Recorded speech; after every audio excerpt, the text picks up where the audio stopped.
Hello बच्चों, आज से हम नया चैप्टर स्टार्ट कर रहे हैं। चैप्टर का नाम है करंट इलेक्ट्रिसिटी। देखिए, सबसे पहले करंट किसे बोलते हैं। करंट हम क्लास 10th से पढ़ते हुए आ रहे हैं। तो करंट का जो डेफिनेशन है वो है rate of flow of electric charge through any cross section of a conductor. इसका मतलब ये है कि कोई हमारे पास कंडक्टर है, उस कंडक्टर के क्रॉस सेक्शन से जो चार्ज का जो फ्लो हो रहा है वो किस रेट पे हो रहा है। हमें सिर्फ ये पता करना होता है कि जो चार्ज का जो फ्लो हो रहा है वो किस रेट पे हो रहा है, उसी को क्या बोला जाता है, करंट बोला जाता है। देखो, जैसे हमारे पास ये कंडक्टर है, ठीक है, ये आपको कंडक्टर दिखाई दे रहा है, तो हमने इसे एक बैटरी के साथ कनेक्ट कर रखा है। तो जैसे हम बैटरी के साथ इसे कनेक्ट करेंगे तो इलेक्ट्रॉन का फ्लो होने लग जाएगा। तो इलेक्ट्रॉन के पास क्या होता है, चार्ज होता है। इलेक्ट्रॉन चार्ज कैरी करता है, ठीक है। तो यहां पर चार्ज का क्या हो रहा है, फ्लो हो रहा है। तो हमें यहां पर क्या लिखा हुआ, थ्रू एनी क्रॉस सेक्शन, किसी क्रॉस सेक्शन से कितना चार्ज का, किस रेट पे चार्ज का फ्लो हो रहा है। Rate of flow of charge आपको पता करना है। जैसे यहां पे मैंने एक क्रॉस सेक्शन बना दिया बच्चों, ये आपका एक क्रॉस सेक्शन है, ठीक है, ये मैंने एक क्रॉस सेक्शन कंसीडर कर लिया है। तो इस क्रॉस सेक्शन से क्या है, यहां चार्ज क्या कर रहा है, सिर्फ यहां से क्रॉस हो रहा है, चार्ज यहां से फ्लो हो रहा है। तो आपको यह पता करना है कि यहां से जो चार्ज क्रॉस हो रहा है किस रेट पे चार्ज का फ्लो हो रहा है या क्रॉस हो रहा है, उसी को क्या बोला जाता है, करंट बोला जाता है। तो इसका मतलब यह है, rate of flow of charge का जो मतलब होता है, इसका मतलब यह होता है कि हमें यह पता करना है कि इस क्रॉस सेक्शन से एक सेकंड में कितना चार्ज फ्लो हो रहा है। एक सेकंड में कितना चार्ज फ्लो हो रहा है, उसी को करंट बोला जाता है, उसी को करंट बोला जाता है, ठीक है। तो अब हम कैसे पता करें कि इस क्रॉस सेक्शन से एक सेकंड में कितना चार्ज फ्लो हो रहा है, हम कैसे पता करें। तो उसे पता करने के लिए हमारे पास फॉर्मूला होता है I is equal to total charge flown divided by total time taken, ठीक है। तो ये क्या है, आपका करंट का फॉर्मूला है बच्चों। तो हम देखो करंट कैसे फाइंड करेंगे। करंट क्या है बच्चों, आपका Q अपॉन T है। तो सपोज करके बच्चों हमारे पास यहां पे टाइम सपोज करके कितना है, 60 सेकंड है। कितना है, 60 सेकंड है। हमारे पास जो डेटा गिवन है, हमारे पास डेटा ये गिवन है कि इस कंडक्टर से 60 सेकंड में 120 कुलम का चार्ज क्या कर रहा है, यहां से क्रॉस कर रहा है। 60 सेकंड में 120 कुलम का चार्ज इस क्रॉस सेक्शन से क्या कर रहा है, क्रॉस हो रहा है। तो ध्यान बच्चों, हमने यहां ये वैल्यू पुट कर दी है। अब अगर मैं इसे सॉल्व करूंगा तो ये हो जाएगा आपका 6 2 12। तो ये क्या आ गया, 2 कुलम पर सेकंड आ गया। 2 coulomb per second, 2 coulomb per second. तो बच्चों ये जो 2 कुलम पर सेकंड है ना, इसका मतलब ये है, ये आपका करंट आ गया है।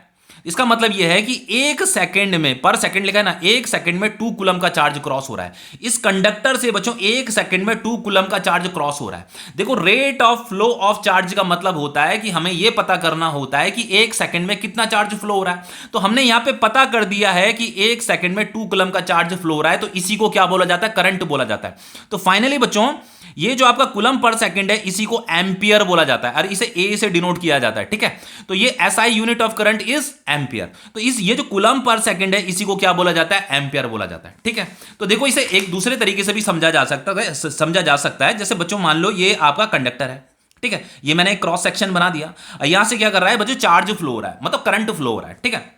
अब जैसे अगर आपको करंट दे रखा है, जैसे करंट आपको दे रखा है 2 एम्पियर दे रखा है, तो इस 2 एम्पियर करंट का मतलब ये है, इसे आप 2 कुलम पर सेकंड भी लिख सकते हो। तो इसका मतलब ये है कि एक सेकंड में 2 कुलम का चार्ज क्रॉस हो रहा है।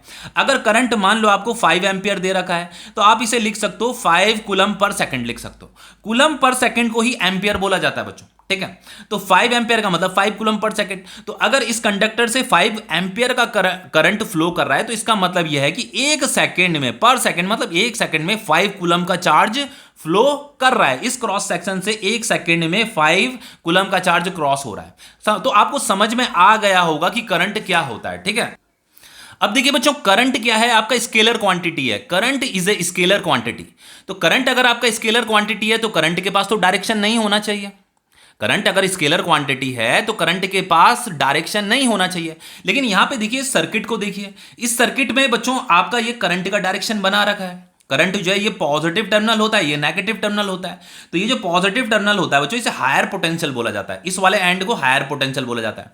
और ये जो नेगेटिव टर्मिनल होता है, इसे लोअर पोटेंशियल बोला जाता है। तो यहां पे जो करंट है बच्चों, किसी भी सर्किट को आप देखेंगे तो आप देखेंगे कि करंट की जो डायरेक्शन बनी होती है वो positive terminal to negative terminal बनी होती है। तो अगर बच्चों करंट स्केलर क्वांटिटी है, तो यहां पे ये डायरेक्शन क्यों शो कर रखी है, इसे हमें समझने की जरूरत है।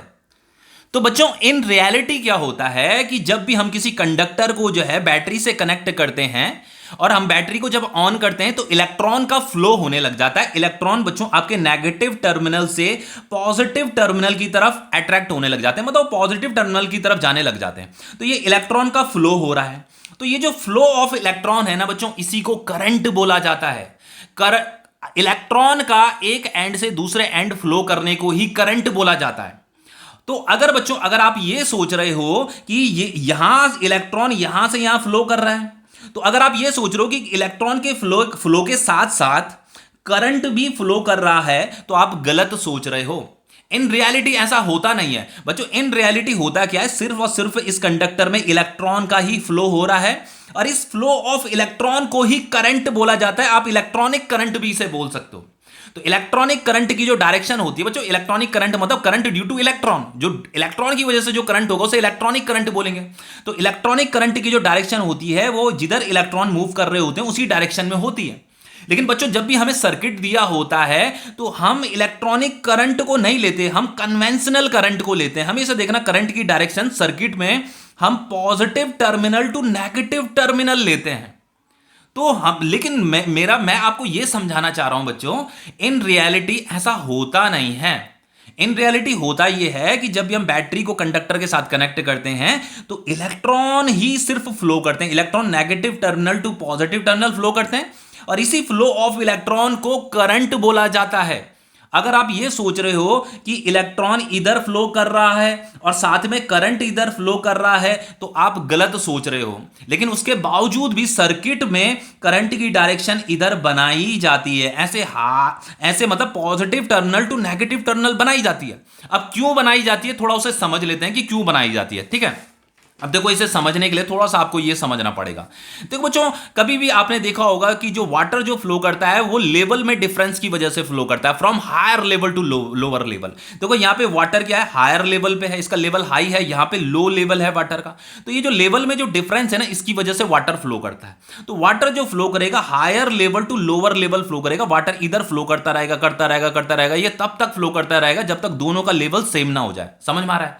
तो वाटर जो फ्लो कर रहा है higher level to lower level flow कर रहा है। अब अगर हम हीट की बात करें बच्चों, तो हीट जो फ्लो करता है वो higher temperature to lower temperature flow करता है। तो हीट जो फ्लो कर रहा है वो टेंपरेचर डिफरेंस की वजह से फ्लो करता है। जैसे वाटर आपका लेवल डिफरेंस की वजह से फ्लो कर रहा है ना, तो उसी तरीके से जो हीट फ्लो करता है वो टेंपरेचर डिफरेंस की वजह से फ्लो करता है। जैसे हमारे पास बच्चों ये दो बॉडी है, अब मान लो इसका टेंपरेचर हाई है इस वाली बॉडी का, इस वाली बॉडी का टेंपरेचर क्या है, लो है। तो यहां जो हीट फ्लो करेगा बच्चों वो higher temperature to lower temperature heat क्या करेगा, फ्लो करेगा। तो यहां पे टेंपरेचर में डिफरेंस था, तो डिफरेंस होने की ही वजह से हीट क्या हो रहा है, फ्लो कर रहा है। अब बात करते हैं बच्चों करंट की। तो बच्चों करंट जो फ्लो करता है वो पोटेंशियल डिफरेंस की वजह से फ्लो करता है। तो करंट अगर करंट जैसे यहां पे ये टेंपरेचर डिफरेंस की वजह से हीट फ्लो कर रहा है, यहां पे लेवल डिफरेंस की वजह से वाटर फ्लो कर रहा है, तो करंट भी क्या है, फ्लो करने वाली चीज है, मतलब फ्लो करता है करंट भी।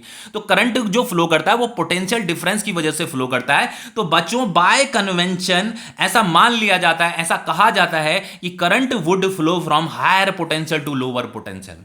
तो बैटरी का जो ये वाला एंड होता है ना, जिसे हम पॉजिटिव टर्मिनल कहते हैं बच्चों, इस एंड को हायर पोटेंशियल बोला जाता है, इस वाले को लोअर पोटेंशियल बोला जाता है। इसीलिए बच्चों by convention we can say that, बच्चों ये जो मैंने आपको ये जो दो एग्जांपल दिए ना, इसी एग्जांपल के आधार पर हम ये कह रहे हैं कि करंट का जो फ्लो होना चाहिए उसे हमें higher potential to lower potential लेना चाहिए।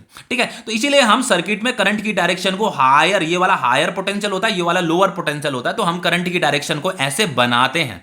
इसीलिए बच्चों ये जो करंट होती है इस करंट को कन्वेंशनल करंट बोला जाता है, क्योंकि ये बाय कन्वेंशन हम ऐसा करते हैं। ठीक है, क्योंकि बच्चों current would flow from higher potential to lower potential. Okay, पर बच्चों रियलिटी में सिर्फ और सिर्फ इलेक्ट्रॉन का ही फ्लो हो रहा होता है, और इलेक्ट्रॉन के फ्लो को ही करंट बोलते हैं। बस आपको बच्चों जिस डायरेक्शन में इलेक्ट्रॉन का फ्लो हो रहा है उसके अपोजिट डायरेक्शन में करंट को लेना होता है। ठीक है, और उस करंट को क्या बोलते हैं, कन्वेंशनल करंट बोलते हैं। तो जनरली सर्किट में जो भी करंट की डायरेक्शन दिखाई होती है ना, वो कन्वेंशनल करंट ही होता है। ठीक है, लेकिन अगर हम इलेक्ट्रॉनिक करंट की बात करें तो बच्चों इलेक्ट्रॉनिक करंट क्या होता है, ड्यू टू इलेक्ट्रॉन, इलेक्ट्रॉन के फ्लो की वजह से जो करंट होता है उसी को इलेक्ट्रॉनिक करंट नाम दे दिया गया। बच्चों वो करंट ही है। अगर आप इलेक्ट्रॉनिक करंट की बात कर रहे हो तो आप इलेक्ट्रॉनिक करंट की डायरेक्शन बच्चों उधर ही होगी जिधर इलेक्ट्रॉन की डायरेक्शन होगी।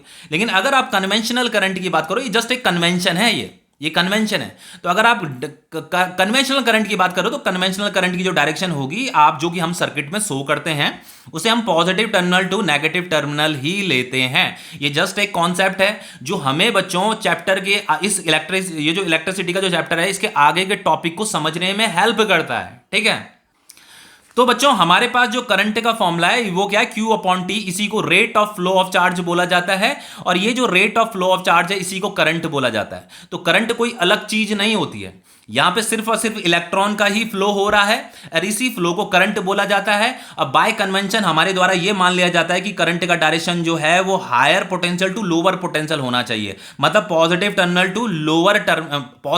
टू नेगेटिव टर्मिनल होना चाहिए। ठीक है, अब देखिए बच्चों, करंट को स्केलर क्वांटिटी इसलिए भी बोला जाता है क्योंकि चार्ज क्या होता है आपका, स्केलर क्वांटिटी होता है, टाइम क्या होता है आपका, स्केलर क्वांटिटी होता है। तो करंट को भी क्या होना चाहिए, स्केलर क्वांटिटी होना चाहिए। लेकिन हमारे द्वारा जो डायरेक्शन ली गई है वो जस्ट एक कन्वेंशन होता है, वो हमें हेल्प करता है, चैप्टर को आगे अच्छे से समझने के लिए हेल्प करता है। ठीक है, अब देखिए बच्चों, यहां पे क्या लिखा है, करंट इज स्केलर क्वांटिटी लिखा है। तो इसे एक दूसरे तरीके से भी समझा जा सकता है। देखो कैसे समझा जा सकता है, जैसे मान लो बच्चों ये आपका सर्किट है। ठीक है, ये आपका सर्किट है और यहां से ये करंट जा रहा है, यहां से भी ये करंट जा रहा है। ठीक है, तो यहां से ये आई करंट जा रहा है, यहां से भी आई करंट जा रहा है। तो अब आपको ये बताना है कि इस वाले पाथ में कितना करंट फ्लो करेगा, आपको ये बताना है। तो आप कैसे पता करोगे बच्चों, देखो क्लास 10th में आपने पढ़ रखा है ये चीजें कि आप क्या करते हो, अगर आपको यहां का करंट बताना है, इस पाथ में कितना करंट है, अगर वो पता करना है तो आपको क्या करना पड़ेगा, आई प्लस आई करना पड़ेगा। तो वो क्या हो जाएगा आपका 2i हो जाएगा। तो यहां पे जो करंट है वो क्या है, 2i है, आई प्लस आई। तो आपने यहां पे क्या किया बच्चों, जस्ट सिंपल एडिशन किया है। तो सिंपल एडिशन हम कब करते हैं, हम सिंपल एडिशन तब करते हैं बच्चों जब करंट क्या होगा, स्केलर क्वांटिटी होगा। स्केलर क्वांटिटी के ही केस में सिंपल एडिशन किया जाता है। अदरवाइज हमें अगर करंट अगर वेक्टर क्वांटिटी होता तो बच्चों हम यहां पे वेक्टर एडिशन लॉ फॉलो करते। लेकिन हमने यहां पे टोटल करंट को कैलकुलेट करने के लिए बच्चों मैंने यहां पे वेक्टर एडिशन लॉ फॉलो नहीं किया है, इसीलिए यहां पे करंट को क्या बोला जाता है, स्केलर क्वांटिटी बोला जाता है। करंट स्केलर क्वांटिटी है, इसी को नॉलेज में रखना। ठीक है, अब देखिए अगर हम वेरिएबल करंट की बात करें बच्चों, भाई अगर हम किसी कंडक्टर को अगर बैटरी से कनेक्ट कर देते हैं तो करंट हमारे पास कांस्टेंट होता है। तो कांस्टेंट करंट के लिए ये फॉर्मूला होता है। ठीक है, लेकिन बच्चों अगर हम वेरिएबल करंट की बात करें तो वेरिएबल करंट मतलब कंटिन्यूअसली करंट आपका चेंज हो रहा है। तो वेरिएबल करंट के केस में या तो हम एवरेज करंट कैलकुलेट करेंगे या तो हमसे इंस्टेंटेनियस करंट पूछा जाएगा। तो एवरेज करंट कैलकुलेट करने के लिए तो हमारे पास सिंपल फॉर्मूला होता है, total charge divided by total time ही होता है, क्योंकि हम जस्ट एवरेज निकाल रहे हैं। समझ में आ रहा है ना। तो इसे delta Q divided by delta T लिखा है, जो ये फॉर्मूला है ना, बस वही ये फॉर्मूला है। बस यहाँ delta Q divided by delta T लिखा है, कंफ्यूज मत होना, आप क्यू अपॉन टी भी लिख सकते हो। ठीक है, लेकिन बच्चों अगर हम इंस्टेंटेनियस करंट की बात करें, भाई इंस्टेंटेनियस मतलब किसी पर्टिकुलर इंस्टेंट की हम बात करें, किसी पर्टिकुलर टाइम पे हमें करंट पता करना है, तो उसे क्या बोला जाता है, इंस्टेंटेनियस करंट बोला जाता है। तो किसी पर्टिकुलर इंस्टेंट पे अगर आपको करंट पता करना है तो इंस्टेंटेनियस करंट का जो फॉर्मूला होता है वो होता है D Q by D T. अब देखो बच्चों, ये जो इंस्टेंटेनियस करंट का जो फॉर्मूला है ना, इसका एक क्वेश्चन कर लेते हैं, देन आपको ज्यादा क्लियर हो जाएगा। वैसे ये इंस्टेंटेनियस वेलोसिटी, एवरेज वेलोसिटी, ये आपने क्लास 11 में पढ़ रखा है, और उसी तरीके से यहां पे हम इंस्टेंटेनियस करंट भी कैलकुलेट करने वाले हैं। देखो यहां पे हमारे पास क्वेश्चन है, यहां पे कह रहा है इफ वी हैव, हमारे पास ये इक्वेशन है, चार्ज की इक्वेशन है, Q is equal to 3t square plus 5t plus 2, find current at t is equal to 3 second. देखो बच्चों, जब भी यहां पे t is equal to 3 second से पहले क्या लिखा है, एट लिखा है। तो एट का मतलब यह है कि यहां पे किसी एग्जैक्ट टाइम की, किसी इंस्टेंट की बात हो रही है। तो जब भी आपको करंट जो है किसी इंस्टेंट पे पूछा जाता है तो आपको जो करंट पूछा जा रहा है वो इंस्टेंटेनियस करंट पूछा जा रहा है। अगर यहां पे एट की जगह में बच्चों इन लिखा होता, in t is equal to 3 second लिखा होता, तो आपको एवरेज करंट निकालना पड़ता, क्योंकि ये इंटरवल ऑफ टाइम हो जाता। लेकिन यहां पे at t is equal to 3 second लिखा है, तो ये इंटरवल ऑफ टाइम नहीं है बच्चों, ये किसी इंस्टेंट की बात हो रही है। जब घड़ी में एग्जैक्ट 3 सेकंड हुआ होगा ना, उस समय की बात हो रही है, और उस समय का हमें करंट बताना है। तो जब भी कभी भी टाइम से पहले एट लिखा हुआ है तो इसका मतलब आपसे जो पूछा जा रहा है, जो करंट पूछा जा रहा है, इंस्टेंटेनियस करंट पूछा जा रहा है। तो इंस्टेंटेनियस करंट कैसे निकालेंगे बच्चों, उसका फॉर्मूला होता है D Q by D T, D Q by D T. तो जस्ट हमें क्या करना है, ये जो Q है इसका डेरिवेटिव करना है टाइम के रिस्पेक्ट में। ठीक है, this is derivative of Q with respect to time. तो हम क्या करेंगे बच्चों, जस्ट हमें क्या करना है, यहां पे ये डी बाई डी टी लिखना है, और ये Q का इक्वेशन ये है ना, तो बस इस इक्वेशन को यहां पे लिख देना है। ये क्या है आपका 3t square plus 5t plus 2। अब इसके बाद क्या करना है बच्चों, बस इसका डिफरेंशिएशन ही तो करना है। तो ये तो आपको आता होगा करना, क्लास 11 से आप करते हुए आ रहे हो। तो चलो कोई नहीं, मैं यहां पे आपको करके दिखा देता हूं। हमने यहां पे लिखा, पहले मैं इसका डेरिवेटिव कर रहा हूं, ठीक है। तो 3 तो कांस्टेंट है, ये बाहर आ जाएगा और ये हो जाएगा आपका t की पावर 2, ठीक है। फिर ये 5 भी कांस्टेंट है तो 5 बाहर आ जाएगा, तो ये d/dt और ये हो जाएगा आपका t। और बच्चों फिर लास्ट में है आपका d/dt और ये 2, ठीक है, ये 2, ठीक है। अब देखो बच्चों इसे आगे देखो कैसे करेंगे हम, ये t का स्क्वायर है तो इसका जो डेरिवेटिव होगा वो क्या होगा, 2t होगा। जब आप इसे सॉल्व करोगे ना इसे, तो यहां पे आपको क्या मिलेगा, 2t मिलेगा। तो 2t इंटू 3 कितना हो जाएगा, 6t हो जाएगा। इतना तो आता होगा ना डिफरेंशिएशन। अब यहां पे ये ये t का d/dt है तो इसका मतलब होता है 1, तो 1 इंटू 5 कितना हो जाएगा, 5 हो जाएगा। और ये तो कांस्टेंट है बच्चों, तो कांस्टेंट का जो डिफरेंशिएशन होता है वो क्या होता है, 0 होता है। तो फाइनली करंट की इक्वेशन आपको मिल गई 6t + 5। अब अगर आपको करंट की इक्वेशन मिल गई है तो आपको जो करंट निकालना है बच्चों एट t = 3 सेकंड पे निकालना है। तो बस यहां पे t की जगह में जो है ना 3 पुट करना है, ये t = 3 सेकंड है ना, इसे यहां पुट कर देना है बस। तो ये करंट जो हमें निकालना है एट t = 3 सेकंड पे निकालना है, तो ये हो जाएगा आपका 6 × 3, टाइम की जगह में 3 आ गया, +5। तो ये हो गया आपका 6 × 3 = 18 + 5, तो ये हो गया I = कितना हो जाएगा बच्चों, आपका हो जाएगा 23 एम्पियर। तो ये आपका करंट कैलकुलेट हो गया है। अब देखिए ये तो हो गया आपका, ये तो था आपका करंट, ठीक है। अब जो मेन टॉपिक है बच्चों, बहुत ही इंपॉर्टेंट टॉपिक है करंट डेंसिटी। बड़ा कंफ्यूजन रहता है बच्चों को करंट डेंसिटी में। कंफ्यूजन इसलिए रहता है बच्चों क्योंकि बहुत सी बुकों में इसका कंप्लीट एक्सप्लेनेशन नहीं दे रखा है, ठीक है। तो जनरली टीचर इसे हल्का फुल्का समझा करके किनारे हो जाते हैं, ठीक है। लेकिन करंट डेंसिटी इतना सिंपल कॉन्सेप्ट भी नहीं है, थोड़ा सा ध्यान से समझिएगा, ठीक है। दूसरी बात बच्चों, करंट आपका स्केलर क्वांटिटी होता है, लेकिन बच्चों करंट डेंसिटी आपका वेक्टर क्वांटिटी होता है। It is a vector quantity, इसे नॉलेज में रखिएगा। और इसका जो सिंबल होता है बच्चों जे होता है, it is denoted by J. अब देखो करंट डेंसिटी होता क्या है, देखो मैं यहां पे लिख देता हूं। जो करंट डेंसिटी होता है बच्चों वो होता है आपका current divided by area of cross section, ठीक है। जिस सरफेस से करंट परपेंडिकुलर निकल रहा है ना, जिस सरफेस से करंट परपेंडिकुलर निकल रहा है उसी सरफेस का एरिया लिया जाता है, ठीक है। जैसे ऐसे समझिए, जैसे ये आपका कंडक्टर है, ठीक है, ये आपका कंडक्टर है। अब यहां से करंट कैसे जा रहा है, ऐसे जा रहा है करंट, ठीक है, इस तरीके से ये करंट जा रहा है। तो ये तो आपका करंट है, ये तो आपका करंट है, ठीक है।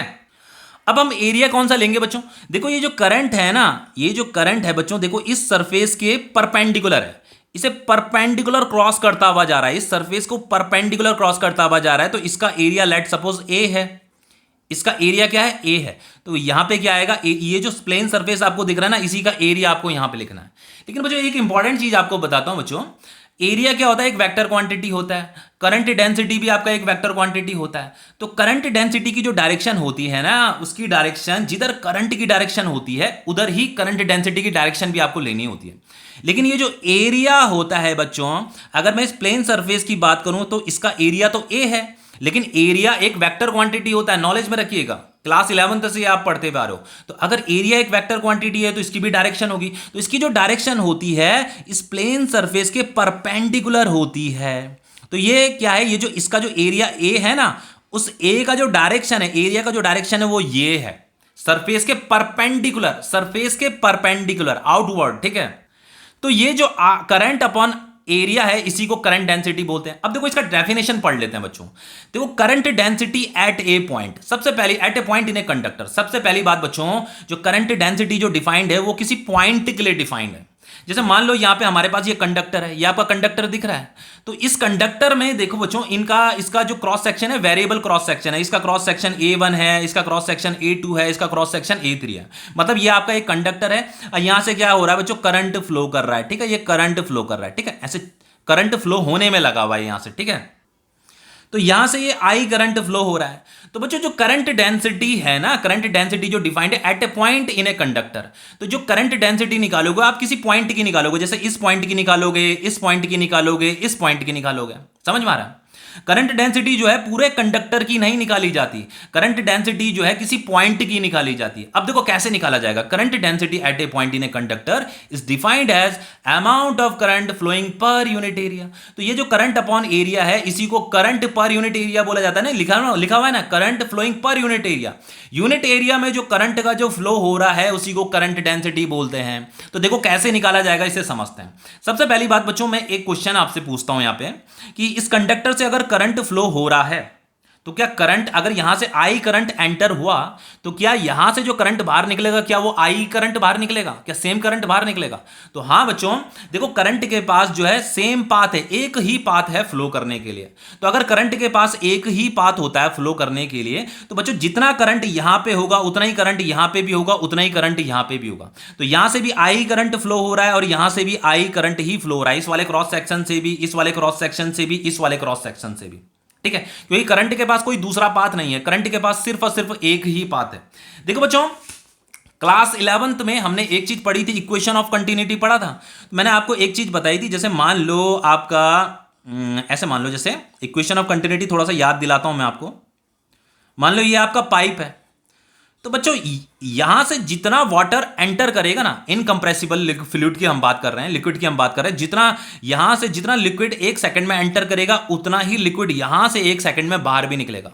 वही कॉन्सेप्ट बच्चों करंट के साथ भी होता है। करंट भी क्या करता है, फ्लो करता है। जैसे वाटर फ्लो हो रहा है वैसे करंट भी फ्लो हो रहा है।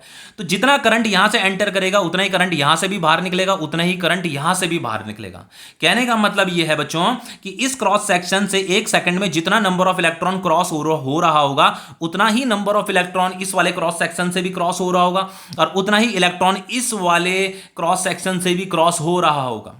अब हमें जो करंट डेंसिटी, सपोज करके हमें इस पॉइंट की करंट डेंसिटी निकालनी है, इसकी भी निकालनी है, इसकी भी निकालनी है, तो कैसे निकालेंगे? करंट डेंसिटी का formula current divided by area. तो करंट कितना है, आई है, डिवाइडेड बाय एरिया A1। तो ये क्या निकल गई, आपकी करंट डेंसिटी निकल गई, जिसे मैंने J1 बोल दिया। ठीक है, अब अगर इस पॉइंट की करंट डेंसिटी निकालनी है तो आपको क्या करना पड़ेगा, current divided by area I upon A2। तो ये क्या निकल गया, आपका करंट डेंसिटी निकल गया, जिसे हमने J2 नाम दे दिया। ठीक है, समझ में आ रहा है ना? अब अगर मैं यहां की करंट डेंसिटी निकालूं तो ये हो जाएगा आपका I डिवाइडेड बाय A3। तो ये करंट डेंसिटी क्या है, आपकी J3 है। तो बच्चों यहां पे हमारे पास जो करंट डेंसिटी है, किस पॉइंट की करंट डेंसिटी सबसे ज्यादा होगी? तो ये वाली करंट डेंसिटी सबसे ज्यादा होगी, क्योंकि बच्चों यहां पे जो एरिया ऑफ क्रॉस सेक्शन है A3 क्या है, सबसे छोटा है। ये A2 तो बहुत बड़ा है, A3 क्या है, छोटा है। तो यहां पे जो इलेक्ट्रॉन होंगे बहुत पास पास होंगे। तो जहां पे बच्चों इलेक्ट्रॉन बहुत पास पास होंगे, जहां पे इलेक्ट्रॉन का जमावड़ा हो रखा होगा, वहां पे करंट डेंसिटी क्या होगा, ज्यादा होगा। समझ में आ रहा है ना? क्योंकि यहां पे A3 क्या बच्चों, छोटा है। ये वैल्यू अगर छोटी हो जाएगी तो करंट डेंसिटी क्या हो जाएगी, ज्यादा हो जाएगी। और अगर इस वैल्यू को आप अगर बड़ा कर देते हो तो करंट डेंसिटी क्या हो जाएगी, छोटी हो जाएगी। इतनी मैथ्स तो आती ही होगी आप लोगों को। तो आपको नॉलेज में एक चीज रखना है बच्चों, करंट इसके पूरे पाथ में क्या रहेगा, सेम रहेगा, लेकिन करंट डेंसिटी सेम नहीं रहेगी। करंट डेंसिटी किस पे डिपेंड कर रही है, एरिया ऑफ क्रॉस सेक्शन पे डिपेंड कर रही है। ठीक है, तो इसका एरिया ऑफ क्रॉस सेक्शन अलग है, इसका अलग है, इसका अलग है, इसलिए यहां पे की करंट डेंसिटी भी क्या है, डिफरेंट है। अभी मैं करंट डेंसिटी का बहुत ही इंपॉर्टेंट एक रिलेशन बताने वाला हूं, जो कि जनरली बहुत कम किताबों में लिखा होता है बच्चों। देखो करंट डेंसिटी क्या है, देखो ध्यान से देखिए। अब मैं बहुत इंपॉर्टेंट चीज बताने वाला हूं, नहीं तो बच्चे न्यूमेरिकल में डील नहीं कर पाते। ठीक है, कंफ्यूजन रहता है उन्हें। बच्चों ये जो करंट डेंसिटी है ना, ये जो करंट डेंसिटी है, ये एक वेक्टर क्वांटिटी है, ये भी एक वेक्टर क्वांटिटी है।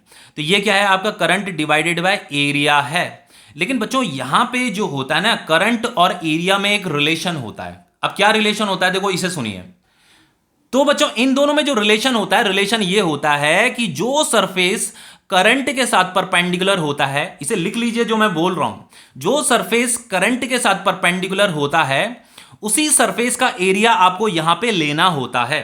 ठीक है, तो मैं इसे लिख देता हूं हिंदी में। ठीक है बच्चों, यहां पे मैंने आपको ये रिलेशन लिख दिया है। ये जो करंट है और ये जो एरिया है, इसमें जो रिलेशन होना चाहिए ना, ये रिलेशन होना चाहिए। अभी देखो एक कंडक्टर दिखाऊंगा, वहां पे आप कंफ्यूज हो जाओगे। ये जितना सिंपल लग रहा है इतना सिंपल है नहीं। देखो इसे पढ़िए, जो सरफेस करंट के साथ परपेंडिकुलर होता है, मतलब करंट के साथ जो परपेंडिकुलर होगा, हमें उसी सरफेस का एरिया लेना होता है, उसी सरफेस का एरिया यहां पे लिखना होता है। देखो क्या है इसका मतलब, जैसे मान लो कंडक्टर, एक कंडक्टर ये है बच्चों, ध्यान से देखना, एक कंडक्टर तो ये है, तो इसका सरफेस ऐसा है और यहां से ये करंट जा रहा है, ऐसे ये करंट जा रहा है, ध्यान से देखिए। और एक दूसरा कंडक्टर मैं यहां पे ले लेता हूं, ध्यान से देखिएगा, बहुत कंफ्यूजन रहता है बच्चों को।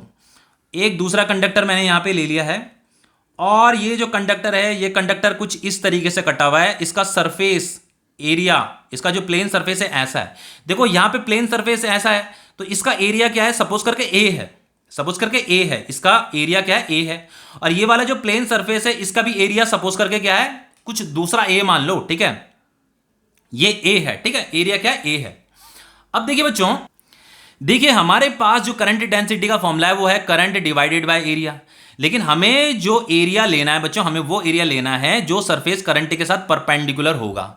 अब देखो यहां पे करंट तो ये है बच्चों, ये तो आपका करंट हो गया, ठीक है। अब ये प्लेन सरफेस है, इसका ये एरिया क्या है, ए है। तो एरिया तो एक वेक्टर क्वांटिटी होता है, एरिया क्या होता है, एक वेक्टर क्वांटिटी होता है ना। तो एरिया की, तो बच्चों ये जो प्लेन सरफेस है ना, ये प्लेन सरफेस देखो करंट के साथ क्या है, परपेंडिकुलर है। बच्चों सरफेस, प्लेन सरफेस कैसा है, ऐसा है। करंट कैसा है, ऐसा है। तो देखो ये प्लेन सरफेस करंट के साथ परपेंडिकुलर तो है ना। तो अगर जो प्लेन सरफेस करंट के साथ परपेंडिकुलर होगा तो आप उसी प्लेन सरफेस का एरिया लोगे। तो अगर आपको इस पॉइंट का करंट, यहां का करंट डेंसिटी निकालना है तो आपको क्या करना है, करंट लिखना है। तो अगर करंट ऐसे परपेंडिकुलर प्लेन सरफेस के परपेंडिकुलर जा रहा है तो उसी प्लेन सरफेस का एरिया लेना होता है। अब इतना तो आपको पता चल गया, लेकिन यहां पे इस वाले केस में आप कंफ्यूज हो जाओगे। देखिए दूसरी बात बच्चों, एक और चीज बता देता हूं, एरिया क्या होता है आपका, एक वेक्टर क्वांटिटी होती है। तो ये जो प्लेन सरफेस है, इस प्लेन सरफेस का जो डायरेक्शन होता है ना, वो सरफेस के ही परपेंडिकुलर होता है। तो एरिया वेक्टर की डायरेक्शन भी किधर होगी, सरफेस के परपेंडिकुलर होगी, ऐसे आउटवर्ड होगी। ठीक है, समझ में आ रहा है। जिधर करंट की डायरेक्शन है मतलब इसी तरफ इस प्लेन सरफेस के परपेंडिकुलर होती है।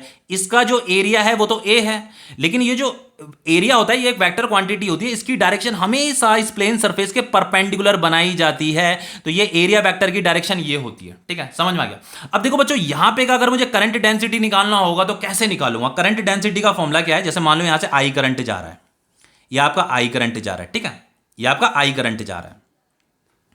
अब देखो करंट डेंसिटी का फॉर्मूला होगा आई डिवाइडेड बाय, यहां पे एरिया आएगा, लेकिन एरिया कौन सा आएगा। तो देखो बच्चों इस रिलेशन को पढ़िए, जो सरफेस करंट के साथ परपेंडिकुलर होता है हमें उसी सरफेस का एरिया लेना होता है। तो बच्चों ये जो सरफेस है, ये सरफेस करंट के साथ परपेंडिकुलर नहीं है। देखो सरफेस कैसा है, देखो ध्यान से देखिए बच्चों, सरफेस ऐसा है, करंट ऐसा है।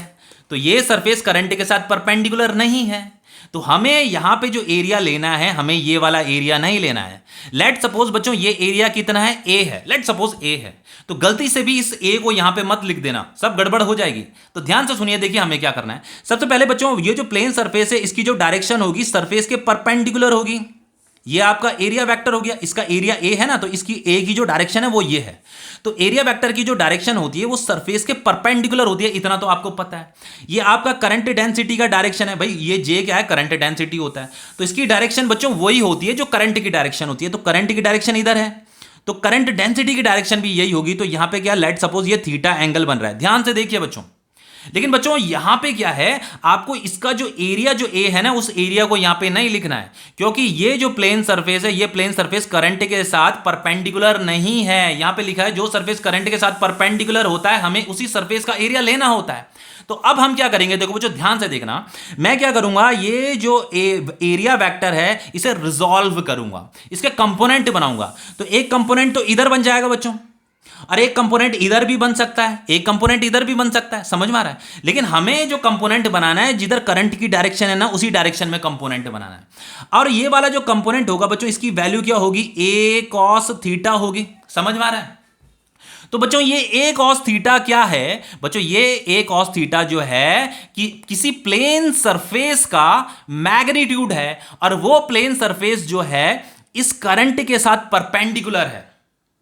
अब आपको ये जो ए कॉस थीटा जो एरिया है ना बच्चों, ये आपको आंखों से नहीं दिखाई देगा, वो एक इमेजिनरी है। जैसे बच्चों, जैसे इसका मैंने कंपोनेंट ये बनाया, तो ये जो है बच्चों, ये जो डायरेक्शन है ना, ये जिसका एरिया ए है, ये इस वाले प्लेन सरफेस की बात कर रहा है। इसका एरिया क्या है, ए है, और इसकी डायरेक्शन ये है। तो उसी तरीके से बच्चों ये जो डायरेक्शन दिखा रही है, ये ए कॉस थीटा की डायरेक्शन दिखा रही है, तो ये भी किसी ना किसी प्लेन सरफेस को रिप्रेजेंट कर रहा होगा। तो वो जो प्लेन सरफेस होगा बच्चों, वो इमेजिनरी होगा, वो कुछ इस प्रकार का होगा, इस प्रकार का। तो ये जो एरिया है ना, यही एरिया क्या है, ए कॉस थीटा है। और ये जो प्लेन सरफेस है बच्चों, ये करंट के साथ परपेंडिकुलर भी है। देखो ना ये कैसा है, ऐसा है, और इसका वेक्टर सरफेस के परपेंडिकुलर होगा, जिसे हम ए कॉस थीटा बोल रहे हैं। तो हमें क्या करना पड़ा, हमें यहां पे एक कंपोनेंट बनाना पड़ा, और वो कंपोनेंट क्या है बच्चों, वो भी वेक्टर ही है। और इस वेक्टर का जो सरफेस होगा, इस वेक्टर का जो सरफेस होगा, उस सरफेस का मैग्नीट्यूड ए कॉस थीटा होगा, और वो कुछ इस प्रकार का होगा, ऐसा होगा। ठीक है, ऐसा होगा, मतलब ये यहां पे जो गोला बना रखा है ऐसे सीधा, तो ये इस सरफेस का जो मैग्नीट्यूड है वो a cos थीटा है, और इसके इस सरफेस के परपेंडिकुलर क्या है आपका करंट है। तो ये जो a cos थीटा है यहां पे a cos थीटा आता है, यहां पे a cos थीटा आता है। यही सबसे इंपॉर्टेंट रिलेशन है, कई बच्चों को कंफ्यूजन होता है इसमें, ठीक है। अब देखिए बच्चों, इसे हम देखो आगे कैसे मॉडिफाई करेंगे। इसे मैं I इज इक्वल टू क्या लिख सकता हूं, जे a cos थीटा लिख सकता हूं। तो थीटा क्या है बच्चों, theta is the angle between current density and area vector. ये थीटा है ना, तो ये area vector, this is current density. Current density की डायरेक्शन वही होती है जो डायरेक्शन करंट की होती है। तो आप इस रिलेशन को भी याद कर सकते हो, I is equal to J A cos theta, और इसे कुछ इस तरीके से डॉट प्रोडक्ट की फॉर्म में भी लिख सकते हो। आपका जो करंट डेंसिटी होता है एक वेक्टर क्वांटिटी होता है, तो जे डॉट ए भी हम इसे लिख सकते हैं। एरिया एक वेक्टर क्वांटिटी है, ये भी एक वेक्टर क्वांटिटी है, तो इसका जो डॉट प्रोडक्ट होता है जे डॉट ए को ही जे ए कॉस थीटा बोलते हैं। क्लास 11th में बच्चों आपने डॉट प्रोडक्ट पढ़ा था, vector A dot vector B क्या होता है, ए बी कॉस थीटा होता है। तो ए बी कॉस थीटा को हम vector A dot vector B भी लिख सकते हैं। उसी तरीके से बच्चों जे ए कॉस थीटा को हम जे डॉट ए भी लिख सकते हैं। तो इस रिलेशन को भी आप याद कर सकते हो, I is equal to J dot A, इसी को जे ए कॉस थीटा लिखोगे। Theta is the angle between current density and area vector. तो ये टॉपिक आपका कंप्लीट हो गया है, ठीक है। थोड़ा कंफ्यूजन रहता है करंट डेंसिटी को, आई होप आप लोगों को समझ में आ गया होगा, ठीक है।